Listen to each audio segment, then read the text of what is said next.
विरोध को नजरअंदाज करते हुए महिला इंस्पेक्टर ने बोतल खोली और सूंघा। उसे क्या पता था कि उसके इस काम से तबाही आ जाएगी। दुर्गंध से परेशान होकर उसने अपना सिर हिलाया और तुरंत शव तेल वापस कर दिया। लेकिन जैसे ही बूढ़ा भिक्षु चौकी से बाहर निकला, तेल वाला बैग लुटेरों ने छीन लिया। इस बीच महिला इंस्पेक्टर सो नहीं पा रही थी। उसे ऐसा महसूस हुआ जैसे उसे धधकती लपड़ों ने निगल लिया हो। लेकिन अचानक उसे एक ठंडक का एहसास हुआ। जब उसने नीचे देखा तो वहाँ एक राक्षसी आत्मा छिपी हुई थी। एक तीखी चीख के बाद महिला इंस्पेक्टर दूसरी शिकार बनी। अगला शिकार कहानी की नायिका प्रे थी। वह एक छोटी कंपनी में काम करती थी जिसके पास न केवल एक पतला शरीर और प्यारी शक्ल थी, बल्कि एक असाधारण रूप से कोमल व्यक्तित्व भी था। उस दिन उसके बॉस ने प्रे को अपने कार्यालय में बुलाया और उसे एक अश्लील मूर्ति भेंट की, यह इशारा करते हुए कि प्रे उसकी प्रेमिका बन जाए। उसने मना कर दिया। गुस्से में प्रे अपनी सीट पर लौट आई। पास में बैठा टॉम अपनी नजरें उस पर टिकाए हुए था। वह हमेशा से प्रे को चुपके से पसंद करता था, लेकिन उसके डरपोक स्वभाव ने उसे कुछ करने से रोक रखा था। हर दिन वह केवल उसके साथ बिताए पलों की कल्पना कर सकता था। उसके दोस्त ने टॉम की भावनाओं को देखा और अपनी जेब से एक कांच की बोतल निकाली। वही शव तेल जो बूढ़े भिक्षु से चुराया गया था। पता चला कि इस लड़के का बड़ा भाई एक मैकेनिक के रूप में काम करता था और उसने गलती से यह बोतल एक दोस्त से खरीद ली थी। इसके प्रभाव का परीक्षण करने के लिए उस आदमी ने तेल सीधे एक महिला ग्राहक के हाथ पर लगा दिया। उसके आश्चर्य का ठिकाना नहीं रहा। कुछ ही पलों में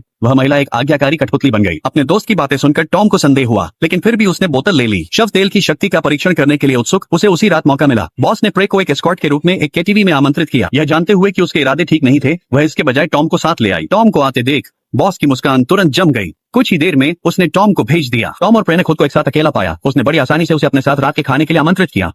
आखिरकार आधे खाने के दौरान टॉम ने प्रे के बाथरूम जाने का फायदा उठाकर चुपके से शव तेल की बोतल निकाली। उसने कपड़ा खोला और मंत्र का जाप किया ताकि उसी रात प्रे को पूरी तरह से अपना बना सके। टॉम ने पूरी बोतल प्रे के कप में डाल दी। उसे क्या पता था कि उसके इस काम ने एक बहुत बड़ी तबाही को जन्म दे दिया। प्रे बाथरूम से लौटी। उसे कुछ भी गलत होने का बिल्कुल भी अंदाजा नहीं था। उसने अपना गिलास उठाया और एक ही घूंट में सब पी गई। निश्चित रूप से कुछ ही देर में प्रे को नींद आने लगी, इसलिए टॉम ने उसे घर छोड़ने की पेशकश की। आधे रास्ते में टॉम ने कार को सड़क के किनारे रोका और प्रे का फायदा उठाने की कोशिश की। Hi,